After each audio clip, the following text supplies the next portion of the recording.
está em Salmos, capítulo 74. Salmo, capítulo de número 74.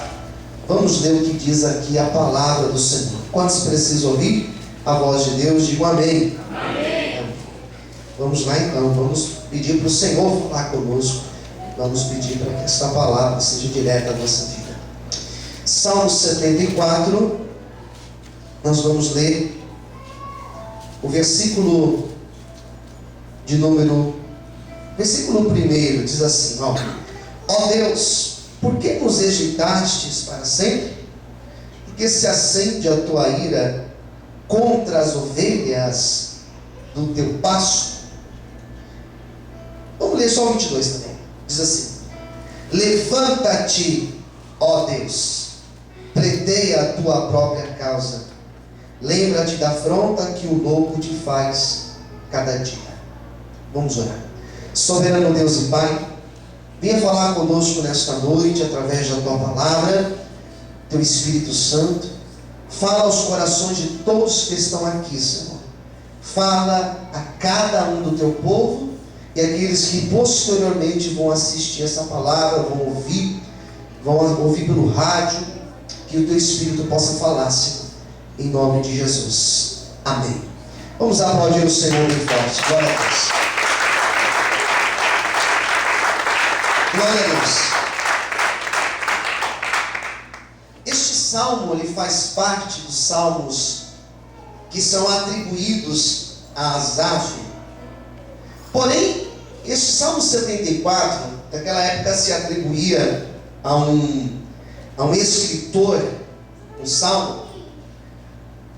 Mas, às vezes, o que se refere não é o escritor em si, mas a escola que esse escritor deixa.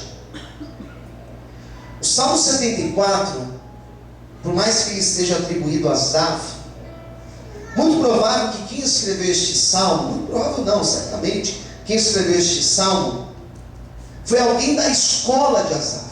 Quem entendeu? Diga amém. Amém. Foi bem depois de Asaf. O Salmo 74, o assunto dele não é da época de Asaf. É um assunto que é de um fato que aconteceu lá na frente, bem na frente. Esse Salmo 74, ele vai falar quando a cidade de Israel, ou melhor, quando a cidade de Jerusalém e o templo de Jerusalém foram destruídos. E essa destruição ocorre lá na frente, quando Israel foi invadido, quando o império da Babilônia domina toda aquela região e destrói o templo, e destrói a cidade, as casas, destrói toda aquela sociedade. E o pior, pega o povo e leva este povo lá para o cativeiro. Então o Salmo 74 vai falar de uma época lá na frente, quando o povo sofria toda essa destruição. E como nós podemos perceber tudo isso? De onde que nós tiramos essas ideias? Percebe que o Salmo 74 fala do templo. Fala do templo. Você pode ler depois com mais calma. Por exemplo, o versículo 7 fala: lançaram fogo ao teu santuário. Salmo 74, 7. Lançaram fogo no teu santuário, profanaram, derribando até o chão a morada do teu nome. Quando isso ocorre? Foi lá na frente. Então percebe que este Salmo 74 ele tem um propósito. Qual que é o propósito? Fazer a manutenção da esperança e da identidade do povo. O Salmo 74 era para fazer com que o povo mantesse a esperança e a sua real identidade como povo de Deus. Pastor, por que essa palavra foi lida hoje? Qual que é o propósito dessa palavra para a minha vida? O que isso tem a ver comigo? Tem a ver com o meu irmão aqui do lado? O que essa palavra tem a ver com a minha história? Essa palavra fala de esperança. E esperança é algo que nós precisamos ter na nossa vida. Quem concorda, diga amém. Esse povo estava passando pela maior vergonha, pela maior destruição da tua história. Esse povo estava arruinado, ele estava no meio de uma luta, no meio de uma afronta. E o que nós podemos fazer quando nós estamos perante uma grande luta, perante uma grande afronta? Nós precisamos manter a nossa esperança. E você pergunta, pastor, mas qual a esperança? A esperança que o dia de amanhã será melhor do que hoje? Não somente isso, nós temos que ter a esperança de que Deus está conosco, de que a presença dele é conosco, e a qualquer momento ele é poderoso para mudar a nossa sorte, para mudar a nossa história e fazer com que a nossa vida possa viver uma virada. Quantos podem glorificar e aplaudir ao Senhor essa noite? Glória a Deus. Esperança. E 2, identidade. Por que identidade? O que é identidade? Identidade, o nome já diz, né? Que nos identifica. Cada um aqui tem uma identidade, tá certo? E é uma diferente da outra. A nossa identidade qual que é? Servo de Deus. Na luta ou não estando na luta, nós somos servos de Deus. E Deus está conosco. Quem entendeu, diga amém. Amém. Amém. Queridos, eu dividi este salmo em 3 assuntos. Curtos, bem rápidos. Versículo 1 ao versículo 11. Depois do versículo 12 ao 16. Depois do 17 ao 23. São 3 assuntos que este salmo vai tratar. Primeiro assunto que este salmo trata, versículo 1 ao versículo 11. Onde está Deus no meu sofrimento?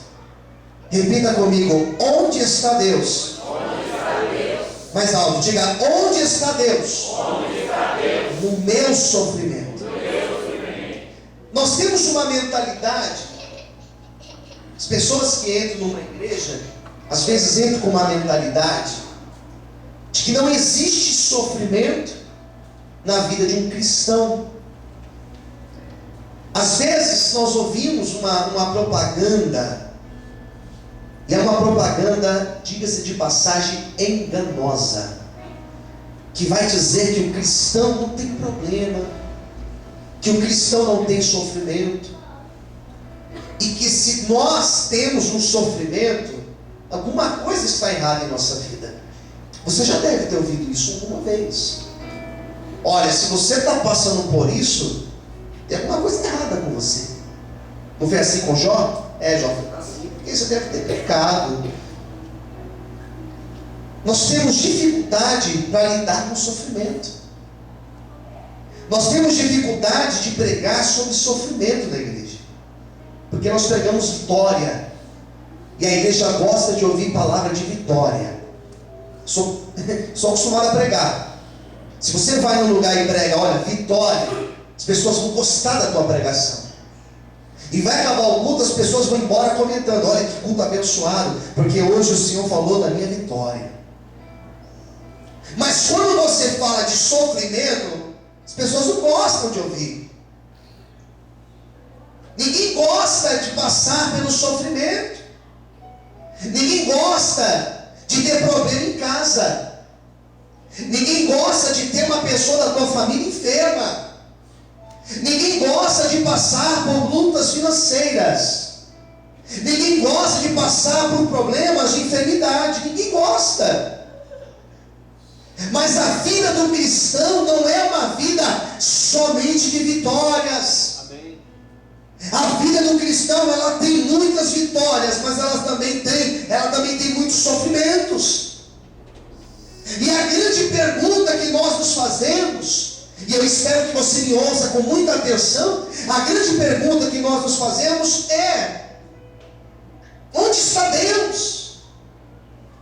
Percebe que ele começa o salmo fazendo uma pergunta? Você percebeu a pergunta que ele fez? Versículo 1: ó Deus, por que nos rejeitaste para sempre? Quem entendeu? Diga amém. Amém. Qual é a pergunta que ele está fazendo? Senhor, O que o Senhor está nos rejeitando? Qual foi o salmo lido na abertura? 77. O salmo 77 que foi lido na abertura, o salmista Asaf também se pergunta, não é verdade? Ele também se faz essas perguntas. Eu estava lá de cima ouvindo. Salmo 77. O salmo 13, por exemplo, ele também se pergunta: Senhor, até quando? Então percebe que este salmo aqui 74 mostra um sofrimento. E quando nós estamos na luta, nós perguntamos: Deus, eu sou fiel a Ti, Senhor. Eu vou na igreja, Senhor. Eu confio em Ti, Senhor. Quem concorda de amém? Senhor, olha a minha situação, Senhor, olha a minha vida. E às vezes nós temos a impressão, igual ele está tendo aqui, ó, que Deus não está ouvindo a nossa oração, que Deus não está vendo o nosso sofrimento, que Deus está ausente. E é comum nesses momentos a pessoa perguntar: será que Deus existe? Recentemente a gente ouviu isso na televisão, não foi? Lembra daquele acidente? Daquele rapaz que morreu, daquele cantor? Como que ele chama? Cristiano Araújo. Cristiano Ronaldo é o jogador. Cristiano Araújo, né? Falei jogador, ontem o Paulo foi lá no campo, né? Ficou feliz, gostou? Você tem que vir aqui testemunhar depois, tá? O pessoal aí. Quando o pai do menino lá, o cantor, o que ele falou na reportagem? Será que Deus existe? Porque quando nós estamos no meio da luta, nós perguntamos: Deus, e aí, Senhor? O Senhor não está me vendo, Senhor? O Senhor não conhece a minha vida? O Senhor não conhece a minha luta? Se você nunca passou por isso, em algum momento você vai ter essa crise. Se você nunca se questionou alguma vez na tua vida, você ainda vai se questionar. Isso aqui não é praga. Isso daqui faz parte de um processo da vida. E saiba que quando você também cria esses questionamentos, é normal. E é tão normal, porque depois disso, a glória de Deus ela é manifestada na tua vida. Depois disso você vai ter uma experiência nova com Deus. Por isso, se hoje a tua luta está travada, o seu problema está grande, descanse no Senhor. Ele está contigo, Ele não te esqueceu. E nessa noite Ele tem resposta para você. Quantos podem aplaudir e exaltar a Ele nessa noite? Você pode aplaudir o Senhor, aleluia. Você pode louvar a Deus nessa noite.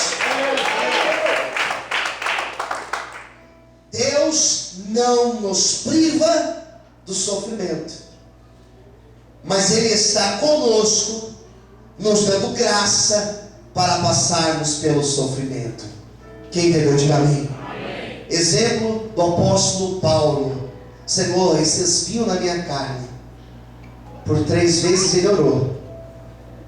E o Senhor falou o que para ele? Paulo, a minha graça, ela te basta. Não vou tirar você desse sofrimento, mas eu vou te dar graça. Então onde está Deus? Deus está me dando graça para eu suportar, para eu criar essa resistência para enfrentar este sofrimento. Por isso, nesta noite, esta unção ela é derramada sobre a minha vida, sobre a tua vida. Pode vir a luta que for, nós teremos graça de Deus para nós suportarmos ela. Quantos podem louvar e exaltar ao Senhor essa noite? Aleluia! Glória a Deus! Tem mais. É no meio do sofrimento. É no meio do sofrimento, quem entendeu, diga amém, que Deus manifesta a glória dele. Quem esteve aqui conosco no culto de domingo? Faz assim com a mão. Qual foi a pregação de domingo? Daniel, capítulo de número 6. Deus livrou Daniel de entrar na cova dos leões? Sim ou não? Não. Mas no meio da cova dos leões, o que Deus fez? Deus manifestou a glória dele. Não é assim, queridos? Quem concorda, diga amém. Então Deus não nos priva de entrar na cova dos leões, mas lá na cova dos leões Deus vai dar um jeito, vai manifestar a glória dele. vai nos ajudar a passarmos por esta luta e chegarmos do outro lado para testemunharmos as maravilhas dele. Quem entendeu, diga amém. Essa é a primeira parte que eu dividi. Onde está Deus em meio ao meu sofrimento, nos dando graça e manifestando a glória dele. A segunda parte, versículo de número 12 ao versículo de número 16. Olha só o que ele faz. Eu acho que, como é um trechinho curto, vale a pena nós lermos. Olha o que diz o versículo 12. Pega a sua Bíblia. Todavia, Deus é o meu rei, desde o que ele diz aí? Desde a antiguidade, desde lá de trás. Fazendo o quê? Operando a salvação no meio da terra. Versículo 13. Tu dividiste o mar pela tua força, quebraste a cabeça dos monstros das águas. Olha que interessante, queridos. Depois a gente pode ler o restante, então 16, né? Olha que interessante. Ele faz memória da antiguidade.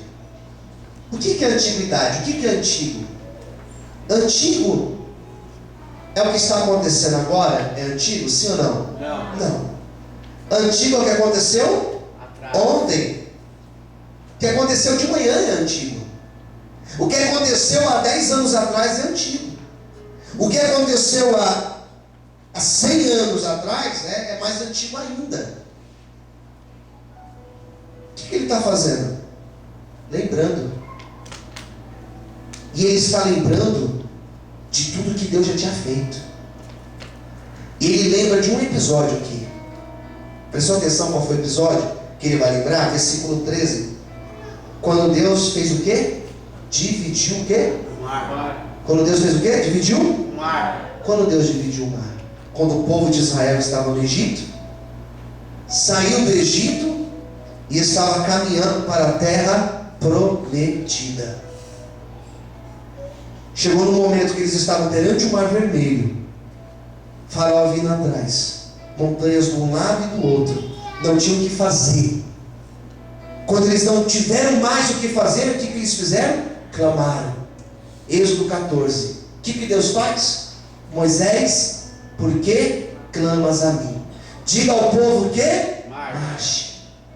O que tens na tua mão? Uma vara. Então toca. Quando ele tocou, o que aconteceu com o mar? O mar se abriu. Então do que eles estavam lembrando? O que o salmista aqui, o que a escola de Asaf está lembrando? Nós estamos no cativeiro, igual o povo lá atrás. E lá atrás, Deus fez. Quando nós clamamos, nós vamos clamar agora. E o mesmo Deus que fez maravilha no passado, Ele continua sendo o mesmo. E se Ele fez no passado, Ele pode fazer hoje, porque Ele é o mesmo. Se Ele abriu o mar no passado, Ele pode também abrir as portas agora e manifestar a glória dele na nossa vida. O que eu quero dizer para você é que Deus já mudou. O mesmo Deus que fez maravilhas no passado, Ele continua fazendo no presente. E Ele fará na tua vida, em nome de Jesus. Quando está me aplaudindo e exaltar ao Senhor essa noite. Aleluia. Amém, queridos? Fala para o seu irmão do lado, Deus continua o mesmo. Era isso que o salmista fez. Espera aí, deixa eu lembrar aqui. O que Deus já fez na minha vida? O que Deus já fez na tua vida? Deus já fez coisas grandes na tua vida? Sim. Amém, queridos? Amém. Deus já livrou, já abriu portas, já curou, já restaurou, já transformou a minha vida, a tua vida. Será que Deus mudou? Não. Deus, Ele continua sendo o mesmo. Aleluia. Lembrar das coisas que Deus fez no passado nos faz entender que o presente Deus pode fazer também. Se Ele sustentou até aqui, com certeza Ele vai continuar sustentando. Eu lembro de uma coisa que aconteceu, queridos, e eu não tenho como esquecer. E eu já contei isso aqui algumas vezes na igreja. E eu lembro quando nós estávamos lá no outro prédio, pagávamos aluguel. Eu me recordo de um mês, pagar aluguel é difícil, né? E igreja, então, nós vivemos pela fé, queridos. E eu me recordo que eu ficava desesperado. Chegava na data, era dia 14, ou melhor, dia 24, o vencimento do aluguel. Ia chegando perto da data, eu começava a ficar preocupado. Meu Deus, preciso do valor, o valor, o valor, o valor. E eu lembro de um mês que eu estava na igreja orando, pedindo ajuda para Deus. Fala assim para o teu irmão do lado: quando você tiver um problema, peça ajuda para Deus. Amém. Eu lembro que eu estava de joelho orando: Senhor, eu preciso da provisão, me ajuda, Senhor, me ajuda. Imagine só, queridos, né? Começando uma obra. Eu lembro que o governo chegou para mim e falou assim: pastor, parou uma criança ali fora e mandou te entregar isso daqui, ó. Ele abriu a mão, era alguns centavos. Alguns centavos. Mas o que é isso? Ele falou que é a oferta dele. Coloca aí, pastor, na sala. Eu peguei aquela oferta e falei: amém. Eu coloquei na sala. No outro dia, o valor não tinha entrado ainda. No outro dia eu estava na mesma forma orando: Deus, prepara, prepara, Senhor. E foi incrível. No mesmo horário, o obreiro chegou: pastor, aquela criança de ontem voltou hoje e pediu para te entregar isso. Quando ela abriu a mão, tinha R$2. Falei: oh meu Deus, abençoou a criança, né? Ontem era centavos, já está com R$2. Daqui até o final do ano já vai ter uns R$50 aqui, né? Está aqui, pastor, para colocar na sala. Eu peguei aquela oferta e orei. E Deus falou comigo: filho, eu não usei essa criança para abençoar a igreja. Eu poderia parar um empresário agora e trazer o valor que você precisa. Eu poderia parar qualquer pessoa agora e trazer aqui o valor do aluguel. Mês passado eu desamparei. Falei: não, Senhor. E no mês retrasado eu desamparei. Eu falei: não, Senhor. E no outro mês eu desamparei. Eu falei: não, Senhor. Algum mês eu desamparei. Falei: não, Senhor.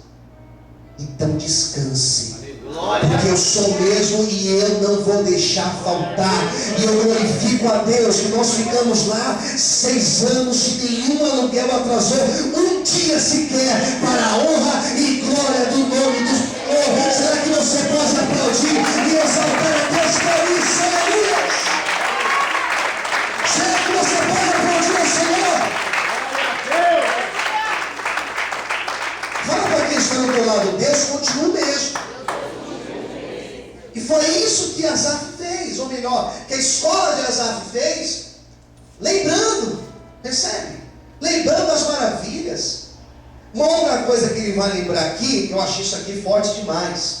Olha o que ele fala no versículo 14: fizestes em pedaços as cabeças do Leviatã e destes mantimento aos habitantes do deserto. Fendeste a fonte e o ribeiro, secaste os rios impetuosos. Teu é o dia, tu é a noite. Preparaste a luz e o sol. 17 também faz parte, ó. Estabeleceste todos os limites da terra. Verão e inverno tu o formastes. Sabe o que significa isso? É o Senhor que controla tudo. Dia, noite. Sol, vai lá. Lua, agora é a tua vez. Mar, vai só até aqui. Imagina se o mar não tivesse limite. Deus criou todos os limites. Quem entendeu? Diga amém. É isso que ele está falando. O Senhor não só criou, mas o Senhor governa tudo nas tuas mãos. Tudo está no controle de Deus. Até aquilo que parece ser mais difícil, até aquilo que eu preciso, até aquilo que eu não tenho mais controle, tudo tudo permanece no controle de Deus. Por isso descansa o teu coração e aquieta a tua alma, porque Deus está no controle de todas as coisas, inclusive da minha e da tua vida. Será que você pode dar glória a Deus aí, querido? E aplaudir o Senhor nessa noite? Amém? Criou tudo e faz com que tudo permaneça em uma profunda harmonia. Tudo é perfeito na ordem de Deus. Daí vem a terceira parte do Salmo, né? Que vai do versículo 17, ou melhor, do versículo 18, né? Até o versículo de número 23. E o que ele faz desses versículos aqui, do 18 ao 23? Ele faz uma oração. E ele mesmo fala que estava angustiado. E o maravilhoso do Salmo é que essa oração que ele faz angustiado, por mais que aqui no Salmo não mostre uma resposta de Deus direta, nós sabemos o que aconteceu na história. Porque essa oração, ela não ficou perdida no vento. Diga para quem estiver perto de você. Fala assim para essa pessoa: todas as suas orações, elas não ficam perdidas no vento. Então a história mostra o que aconteceu. Ele fala: Senhor, eu estou angustiado. Ouça a minha oração. Ouça e justifique, Senhor, a minha oração. Ele usa uma expressão dizendo: Senhor, o Senhor foi afrontado. O meu problema, o teu problema, a tua tribulação, afronta a Deus. É mais ou menos isso que ele está dizendo. Quem entendeu, diga amém. Amém. O que ele está dizendo é: Senhor, na minha tribulação, o seu nome não é glorificado, Senhor. Quando eu estou com essa depressão, com essa angústia, o teu nome não é exaltado, Senhor. Faça justiça e ouça o meu clamor, Senhor. E é da mesma maneira que acontece na nossa vida. Porque na nossa vergonha, o nome de Deus não é exaltado. Na nossa vergonha, as pessoas olham para nós e elas chegam até a dizer: onde está o teu Deus? Na nossa afronta, as pessoas olham para nós e falam: olha, para ser cristão e viver igual você, eu prefiro ficar onde eu estou. Mas quando as coisas acontecem na nossa vida, quando a tal porta abre, quando aquela tal restauração acontece, quando aquela tal providência vem para a nossa vida, o que acontece? O nome de Deus, ele é exaltado e glorificado. Daí as pessoas olham para nós e elas veem na nossa vida a obra de Deus. E o que eu quero nessa noite profetizar é que isso vai acontecer na tua vida, a tal ponto, levante a sua mão para o Senhor, deixa eu profetizar na tua vida, a tal ponto que as pessoas vão olhar para você e elas vão dizer: Deus é na tua vida, Deus é na vida desta mulher, Deus é na vida deste homem, olha a obra que Deus fez, só Deus poderia fazer isso. Por isso, nesta noite, não perca tempo, receba esta palavra para a tua vida, porque tem mudança chegando, em nome de Jesus. Vamos acreditar, bate palma e adora o Senhor bem forte, aleluia. Aplauda o Senhor nessa noite, amém, queridos? Glória a Deus. E ele conclui, eu quero concluir minha pregação no versículo 22, só na primeira parte do versículo 22, quando ele fala assim: levanta-te, ó Deus, e pleiteia a tua própria causa. Ele fala assim: Senhor, levanta-te. Posso ouvir amém? Amém. Levanta-te, ó Senhor. Hoje eu ouvi uma pregação no carro, quando eu saía do centro para vir aqui para minha casa. Eu ouvi uma pregação em Mateus capítulo de número 8, quando Jesus acalma a tempestade. Quem crê que Jesus está acalmando a tempestade aqui hoje? Amém. E nesse texto, a Bíblia diz que Jesus estava dormindo no barco. E os discípulos estavam ali navegando quando de repente se levantou uma grande tempestade. E o barco era coberto pelas ondas. Eles ficaram em desespero, achando que eles iam morrer. E olha que eram pescadores, a maioria deles. E de repente alguém falou: acorda o mestre, acorda ele, senão ele vai morrer dormindo. E quando chamaram o Senhor, eles disseram: Senhor, nos ajude, nós vamos perecer, nós vamos morrer, Senhor. E o texto diz assim, Mateus 8, 23 ao 27, que Jesus se levantou. E quando ele se levantou, ele acalmou o vento, acalmou o mar, e houve uma grande mudança. Aleluia. Quem entendeu, diga amém. Amém. Quando eles falaram: Senhor, levanta-te, eles estavam dizendo: Senhor, acalma o vento, acalma o mar, Senhor, manifeste a tua glória. Eu quero declarar que esta palavra vai acontecer na tua vida. Hoje o Senhor vai se levantar na tua vida e vai fazer cessar todo o vento, vai fazer cessar todo o mar agitado, toda a tempestade na tua vida. Levante a sua mão para o céu. E o mesmo Deus que esteve com esse povo quando eles passaram ali 70 anos na terra da Babilônia, esse Deus também está contigo e te diz nessa noite: não temas, porque eu te ajudo, eu te sustento e eu te mantenho de pé, diz o Senhor para você. Quantos podem glorificar e aplaudir a Deus? Aleluia! Que o Senhor te abençoe. Que essa palavra continue falando em teu coração, em nome de Jesus. Vamos orar, queridos. Eu convido você nesse momento a fechar os teus olhos. Fique em pé, aí no seu lugar mesmo. Vamos